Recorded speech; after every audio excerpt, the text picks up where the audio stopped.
नमस्कार and welcome you all to study IQ. मैं हूं प्रशांत धवन। नाउ भारत के प्रधानमंत्री आज के समय तीन बहुत ही इंपॉर्टेंट कंट्रीज के फॉरेन टूर पे निकल पड़े हैं। पहला देश यहाँ पे है नाइजीरिया, अफ्रीका का सबसे populated country, oil rich country Nigeria. उसके बाद ये जाएंगे ब्राजील में और फाइनली गयाना में जैसे आप जानते हैं बहुत सारे इंडियंस रहते हैं। इंडियन डायस्पोरा यहाँ पर काफ़ी बड़ा है। और सबसे पहले पीएम मोदी गए हैं नाइजीरिया देश पे। और नाइजीरिया देश में जैसे आप लोग जानते हैं, अब तक सोशल मीडिया पे ये न्यूज़ हर जगह फैल चुकी है। पीएम मोदी को नाइजीरिया देश ने दिया है अपना सेकेंड हाईएस्ट सिविलियन अवार्ड। इस अवार्ड का नाम है grand commander of the order of the Niger. जी हाँ, यहाँ पे जो प्रोनाउंसिएशन है ध्यान रखिएगा, grand commander of the order of the Niger. ये अवार्ड दिया गया है पीएम मोदी को। इंटरेस्टिंग बात देखिए, आखिरी बार जब नाइजीरिया ने ऐसा कोई अवार्ड किसी फॉरेनर को दिया था तब साल था 1969। उस वक्त क्वीन एलिजाबेथ जब जिंदा थी उनको ये अवार्ड मिला था। तब से लेकर अब तक कितने सारे बड़े वर्ल्ड लीडर्स आए, Bill Clinton, Barack Obama, Trump, Xi Jinping, किसी को भी ये अवार्ड नहीं मिला। अफ्रीका के जायंट ने, अफ्रीका की मोस्ट पॉपुलेटेड कंट्री ने यह अवार्ड अगर किसी को दिया है तो वो भारत के प्रधानमंत्री हैं। By the way, PM Modi already दुनिया के इस वक्त मोस्ट अवार्डेड प्राइम मिनिस्टर हैं। दुनिया में कोई भी पीएम नहीं है जिनको इतने सारे फॉरेन अवार्ड्स मिले हैं जितने भारत के पीएम को मिले हैं। और पीएम मोदी ने नाइजीरिया में इनकी जो अब तक की विजिट थी, अब तक की जो हाइलाइट्स थी, वो भी अपलोड करी है अपने सोशल मीडिया पे। ये मैं चाहता हूं आप देखें। उसके बाद मैं आपको बताऊंगा कि नाइजीरिया देश भारत के लिए इतना इंपॉर्टेंट क्यों है।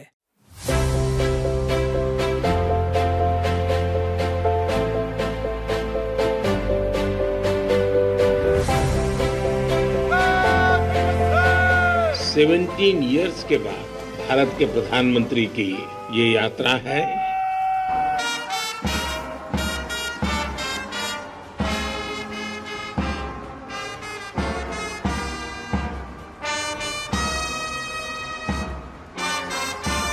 मेरे लिए खुशी की बात है कि मेरे तीसरे टर्म में मुझे प्रारंभ में ही नाइजीरिया आने का अवसर मिला है और आपके भव्य स्वागत का, मेजबानी का सौभाग्य मिला है।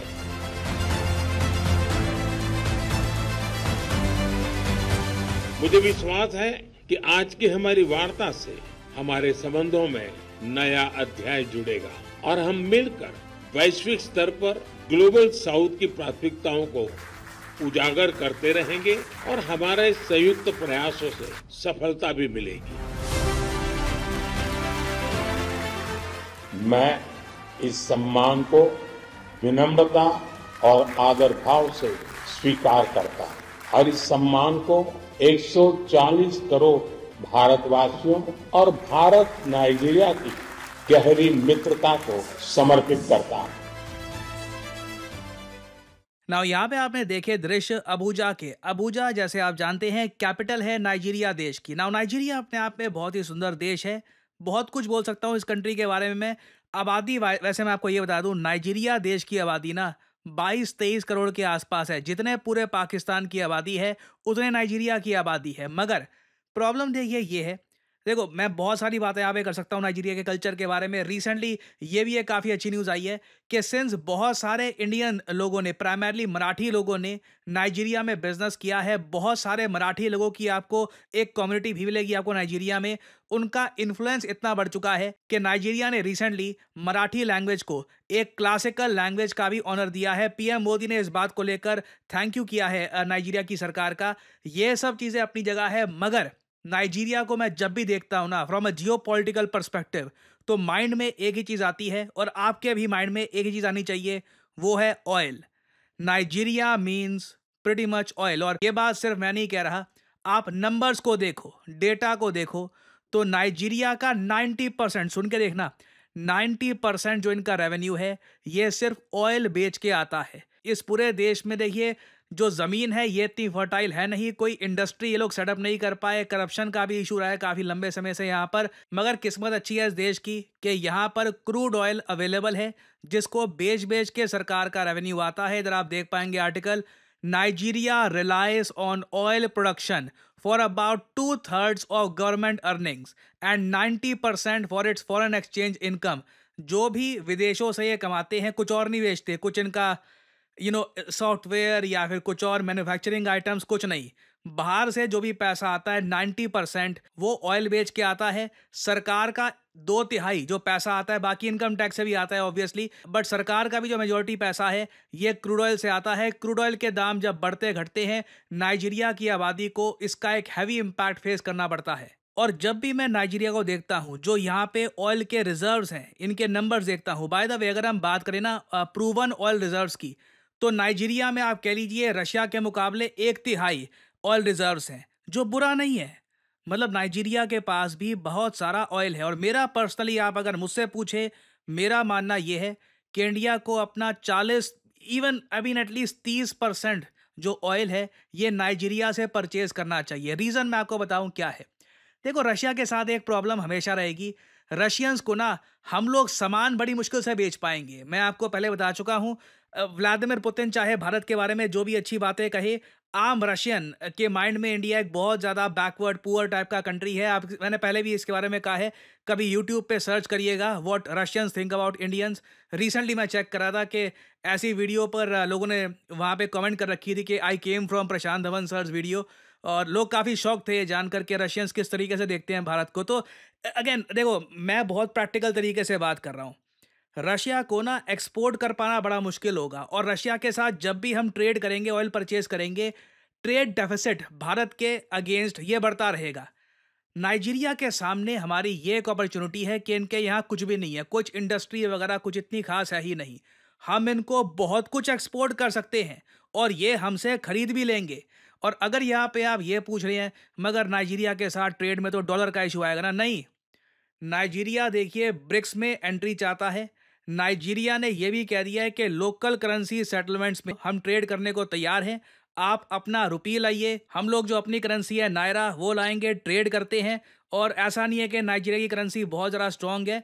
1 रुपये में आपको 20 नायरा मिल जाते हैं और काफ़ी इजीली इनकी करेंसी अवेलेबल भी है मार्केट में। और करेंसी छोड़िए, मैं आपको ये बताता हूँ, हम लोग ना इनके साथ मतलब बिल्कुल आइटम्स के एक्सचेंज में भी ऑयल परचेज कर सकते हैं और ये हैप्पीली हमको ऑयल बेचेंगे। और इससे देखो भारत का जो ट्रेड डेफिसिट है ये भी बहुत ज़्यादा कम हो जाएगा। Nigeria is a very very important country for India, क्योंकि अगेन देखो, जो कंट्री बहुत ज़्यादा डेवलप्ड है हमसे, उनको बेचने में, सामान बेचने में हमेशा प्रॉब्लम आएगी। नाइजीरिया को हम कल को डिफेंस इक्विपमेंट भी बेच सकते हैं। रिसेंटली ही नाइजीरिया ने इंडिया के साथ $1 बिलियन मिलिट्री डील करी थी। और हमको उम्मीद ये है कि भविष्य में नाइजीरिया हमसे तेजस फाइटर जेट, आकाश मिसाइल सिस्टम, बहुत सारा defence equipment, even BrahMos missile, ये सब परचेज करेगा। Nigeria is very important for India. एक डाइवर्स कंट्री है भारत की ही तरह। यहाँ पे आपको आधी आबादी मिलेगी जो इस्लाम फेथ को फॉलो करती है, आधी आबादी है, रफली मैं कहूँगा 40-45% के आसपास की आबादी है जो क्रिश्चियनिटी फॉलो करती है। और इनकी सरकार में आपने देख लिया होगा भारत के प्रति बहुत सद्भाव है। भारत के प्रधानमंत्री को जो उन्होंने सम्मान दिया है, इससे आप समझ सकते हैं कि नाइजीरिया भी चाहता है कि इंडिया के साथ इनको कोऑपरेशन मिले, क्योंकि हम लोग इनको बहुत कुछ दे सकते हैं। सैटेलाइट्स लॉन्च करनी है, इंडिया इज़ देयर। आपको टेक्नोलॉजी चाहिए, एग्रीकल्चर से रिलेटेड, आपको बड़े ग्रुप्स में एंट्री चाहिए। आपको G20 में, रिसेंटली आपको बताया होगा, G20 में भारत ने अफ्रीका की एंट्री करवाई थी। अफ्रीकन नेशंस इस बात को लेकर बहुत ज़्यादा थैंकफुल है टू इंडिया। तो ये एक बहुत इंपॉर्टेंट कंट्री है नाइजीरिया। प्लीज़ रेसिज्म या फिर स्टीरियोटिपिकल तरीके से, जैसे आप लोग नहीं चाहते ना कि अमेरिकन हमको देखे, वैसे नाइजीरिया को मत देखना। बहुत बड़ी अपॉर्चुनिटी है भारत के लिए यहाँ पर, एंड आई होप दोनों कंट्रीज के रिलेशंस इस तरीके से इंप्रूव होते रहें। तो नाइजीरिया एक ऐसा कंट्री है जिससे रिलेटेड कोई भी major developments in the future आती है तो मैं आपके लिए अपडेटेड वीडियोस बाद में लाता रहूँगा। फाइनली यहाँ पे आपसे पूछूंगा एक क्वेश्चन।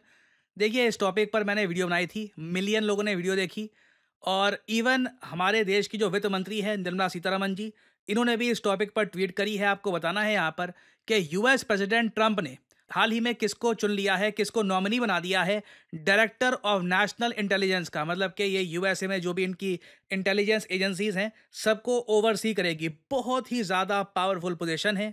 बताइए किसको इस पोजीशन पर ट्रंप ने बिठा दिया है। बहुत बड़ी न्यूज़ है अपने आप पे ये है यहाँ पे आपकी options: Marco Rubio, Tulsi Gabbard, Elon Musk या फिर माइक पेंस। इंडिया में बहुत ज़्यादा इस पर चर्चा हुई थी। मैं एक पूरी वीडियो बना चुका हूँ इस टॉपिक पर। कमेंट सेक्शन में करिए आंसर। जो लोग देंगे सही आंसर उनकी कमेंट को मैं दे दूंगा हार्ट, ताकि बाकी लोग समझ पाएं कि सही उत्तर क्या है। और फाइनली आप लोगों के लिए बहुत ही इंपॉर्टेंट सूचना, अगर आप आने वाले प्रीलिम्स एग्जाम की तैयारी कर रहे हैं, आपको एक क्रैश कोर्स चाहिए उसका, तो स्टडी IQ आपके लिए लेके आया है SIP क्रैश कोर्स। सिंपली जाइए कमेंट सेक्शन में, ये लिंक यहाँ पे आपको मिल जाएगा, इस पे करिए क्लिक और यहाँ पे आप परचेज कर पाएंगे स्टडी IQ का प्रीलिम्स क्रैश कोर्स। बहुत ज़्यादा अफोर्डेबल प्राइस पे ये अवेलेबल है, 7,500 रुपये। बट ये भी पे मत करो, ये पे करने की क्या आवश्यकता है।